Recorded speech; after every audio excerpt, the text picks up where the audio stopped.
നമസ്കാരം. Israel Iran സംഘർഷം കൂടുതൽ രൂക്ഷമായിരിക്കെ കൂടുതൽ പ്രധാന കേന്ദ്രങ്ങളിൽ ആക്രമണം നടന്ന വാർത്തകളാണ് ഇറാനിൽ നിന്ന് പുറത്തു വരുന്നത്. കാര്യങ്ങൾ ഏത് നിമിഷവും മാറിമറിയാം. കീഴടങ്ങണമെന്ന ട്രംപിന്റെ മുന്നറിയിപ്പ് തള്ളിയിരിക്കുകയാണ് ഇറാൻ ഇപ്പോൾ. അതായത് ഏത് നിമിഷവും ഇറാന് മേൽ കനത്ത പ്രഹരം അമേരിക്കയിൽ നിന്ന് പ്രതീക്ഷിക്കാം.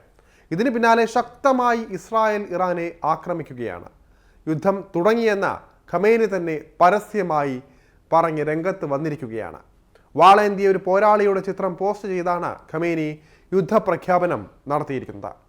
ഈ ഒരു സംഘർഷത്തിൽ ഇറാനെതിരെ കടുത്ത ഭാഷയിൽ ട്രംപ് രംഗത്തെത്തിയതോടെ അതീവ ഗുരുതര അവസ്ഥയിലേക്ക് കാര്യങ്ങൾ എത്തുമെന്ന് നേരത്തെ തന്നെ ഉറപ്പായിരുന്നതാണ്. ലോകത്തെ ഞെട്ടിച്ച് ഏത് നിമിഷവും അമേരിക്ക ഇറാനെ ആക്രമിച്ചേക്കാം. ആണവ കേന്ദ്രങ്ങളെ ലക്ഷ്യമാക്കി അമേരിക്കയും ഒപ്പം ഇസ്രായേലും ഇറങ്ങുന്നുവെന്ന ബോധ്യത്തിൽ സർവസജ്ജമായി ഇറാനും നിലകൊള്ളുമ്പോൾ ലോകം കണ്ട ഏറ്റവും വലിയ യുദ്ധത്തിലേക്കാകാം പോക്ക്.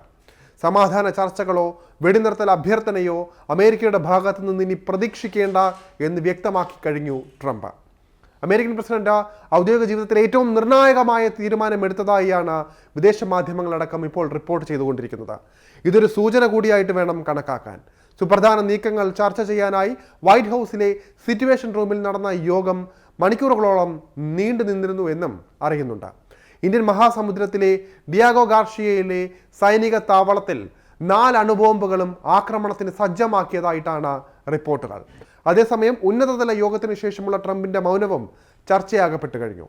ഇറാനിലെ പരമോന്നത നേതാവ് ഖമേനിക്കെതിരെ ട്രംപ് കഴിഞ്ഞ ദിവസം വധഭീഷണി മുഴക്കിയിരുന്നതാണ്. ഖമേനി ഒരു എളുപ്പമുള്ള ലക്ഷ്യമാണ് എന്നും അയാളെ ഇല്ലാതാക്കാൻ തങ്ങൾ ഉദ്ദേശിക്കുന്നില്ല എന്നും തൽക്കാലം ഇപ്പോൾ വേണ്ട, എന്നാൽ സാധാരണക്കാരെയും അമേരിക്കൻ സൈനികരെയും മിസൈലുകൾ ലക്ഷ്യമിടുന്നത് തങ്ങൾ ആഗ്രഹിക്കുന്നില്ല എന്നും ട്രംപ് കുറിക്കുകയായിരുന്നു. ഇറാന്റെ ആകാശത്തിന്മേൽ അമേരിക്കയ്ക്ക് സമ്പൂർണ്ണമായ നിയന്ത്രണമുണ്ട് എന്നും ട്രംപ് ഓർമ്മിപ്പിച്ചിരുന്നു.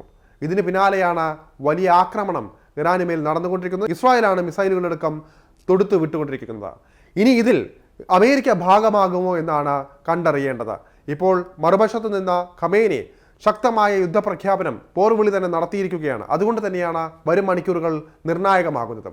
ആണവ കരാറിലേക്ക് ഇറാനെ കൊണ്ടുവരാനുള്ള ട്രംപിന്റെ അവസാന മുന്നറിയിപ്പായിരുന്നു കഴിഞ്ഞ ദിവസത്തെ ആ ഒരു മുന്നറിയിപ്പ്, ട്രൂത്ത് സോഷ്യലിൽ നടത്തിയ ഖമേനിക്കെതിരായ മുന്നറിയിപ്പ്.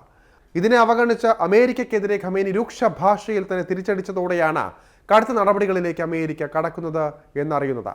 ഒരു വലിയ ആക്രമണം ഉണ്ടായാൽ ഇറാന് അത് അതിജീവിക്കാൻ ശേഷിയുണ്ടോ എന്നും പരിശോധിക്കേണ്ടതുണ്ട്.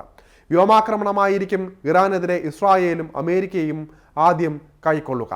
റഷ്യയുടെ അടക്കം സഹായങ്ങൾ ഉണ്ടെങ്കിലും ഇറാന്റെ ഭൂരിഭാഗം വരുന്ന പ്രതിരോധ കവചങ്ങളും അമേരിക്കയുടേതാണെന്നതും ഈ സന്ദർഭത്തിൽ നാം ഓർക്കേണ്ടതുണ്ട്.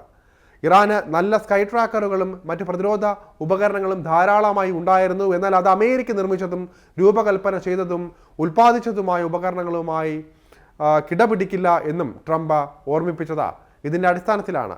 സംഘർഷങ്ങൾക്കിടെ പശ്ചിമേഷ്യയിലേക്ക് US കൂടുതൽ പോർ വിമാനങ്ങൾ വിന്യസിച്ചു കഴിഞ്ഞതായും റിപ്പോർട്ടുകളുണ്ട്. F-16, F-22, F-35 പോർ വിമാനങ്ങൾ ഉൾപ്പെടുന്നുവെന്ന് വ്യക്തമാകുന്നുമുണ്ട്.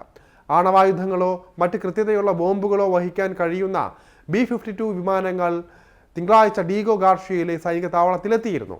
കാനഡയിൽ നടന്ന G7 ഉച്ചകോടിക്കിടെ അവിടെ നിന്നാണ് ട്രംപ് അമേരിക്കയിലേക്ക് മടങ്ങിയത്. ഇസ്രായേൽ ഇറാൻ യുദ്ധം ഒത്തുതീർപ്പാക്കുന്നതിന് വേണ്ടിയാണ് ട്രംപ് അമേരിക്കയിലേക്ക് മടങ്ങിയതെന്ന ഫ്രഞ്ച് പ്രസിഡന്റ് ഇമ്മാനുവൽ മാക്രോണിന്റെ അഭിപ്രായ പ്രകടനം ട്രംപ് പിന്നീട് തള്ളിക്കളയുകയും ചെയ്തിരുന്നു. ബ്രിട്ടൻ അമേരിക്കയ്ക്ക് പാട്ടത്തിന് നൽകിയ Diego Garcia base Asia Pacific മേഖലയിലെ അവരുടെ പ്രധാന സൈനിക താവളങ്ങളിൽ ഒന്നുകൂടിയാണ്. അഫ്ഗാനിസ്ഥാനിലെയും ഇറാഖിലെയും യുദ്ധങ്ങളിൽ പോർവിമാനങ്ങൾക്കും കപ്പലുകൾക്കുമുള്ള ഒരു കേന്ദ്രമായി ഇത് ഉപയോഗിച്ചിരുന്നു. ഇപ്പോൾ നിരവധി ബോംബറുകളാണ് ഇവിടെയുള്ളത്. ഇസ്രായേൽ ഇറാൻ സംഘർഷം മൂർച്ഛിച്ച പശ്ചാത്തലത്തിൽ അമേരിക്കയടക്കം സ്വരം കടുപ്പിച്ച സാഹചര്യത്തിൽ ഇന്ത്യയും അതീവ ജാഗ്രതയോടെയാണ് കാര്യങ്ങൾ വീക്ഷിക്കുന്നത്. ഇറാനിലുള്ള ഇന്ത്യക്കാരെ ഒഴിപ്പിക്കുന്നുണ്ട്. ടെഹ്റാനിലും പരിസരങ്ങളിലുമുള്ള 10,000-ഓളം ഇന്ത്യക്കാരെ നാട്ടിലെത്തിക്കാനുള്ള നടപടികളും അവർ നടപ്പാക്കി കഴിഞ്ഞു. ദ്രുതഗതിയിൽ ഓരോ രാജ്യങ്ങളും അവരുടെ പൗരന്മാരെ ഇറാനിൽ നിന്ന് സുരക്ഷിതമായി മാറ്റിക്കൊണ്ടിരിക്കുകയുമാണ്.